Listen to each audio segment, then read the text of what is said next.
ఒక దారి ఉంది. ఆ దారిలో మొత్తం ముళ్ళ కంపలు ఉన్నాయి. కానీ మనం చేరాల్సిన దారికి ఆ ముళ్ళ కంపలు దాటే వెళ్ళాలి, ఇంకొక దారి లేదు. సో ఎలాగైనా ముళ్ళ కంపలు దాటాలి.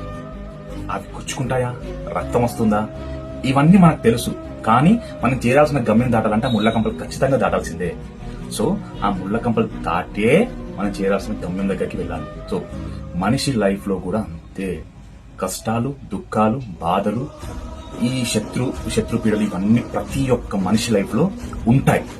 వీటన్నిటిని దాటి నువ్వు ముందుకు వెళ్ళడమే జీవితం.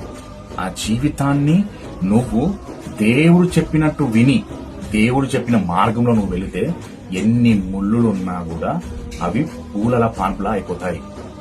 సో మన జీవితం కూడా ప్రతి ఒక్క మనిషి జీవితం ఎలా ఉంటుందంటే ఒక ముళ్ళ కంపలా ఉంటుంది. ఎందుకంటే అన్ని మనల్ని వెంటాడుతాయి, బాధ పెడతాయి, కష్టపెడతాయి, దుఃఖిస్తాయి, ప్రతి ఒక్కటి మనల్ని సఫర్ చేస్తాయి. సో వాటన్నిటిని దాటి వెళ్ళడమే మనిషి యొక్క జీవితం. అవి దాటి వెళ్ళాలంటే, ఆ దాటి వెళ్లే శక్తి నీకు రావాలంటే అది శివానుగ్రహం ఉండాలి. శివుడి యొక్క మహిమ నీపై ఉండాలి. అప్పుడు నువ్వేం చేయాలి? నీ భక్తి చాలా గొప్పగా ఉండాలి.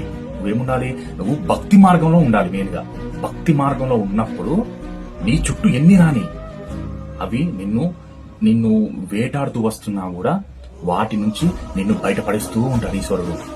ఎందుకంటే నువ్వు ఈశ్వరుణ్ణి ఎంతగా నమ్మావు, ఎంతగా కొలిచావు అనేది ఈశ్వరుడు గుండె దాకా చేరుతుంది. ఆ మాట, ఆ ప్రేమ, ఆ భక్తి.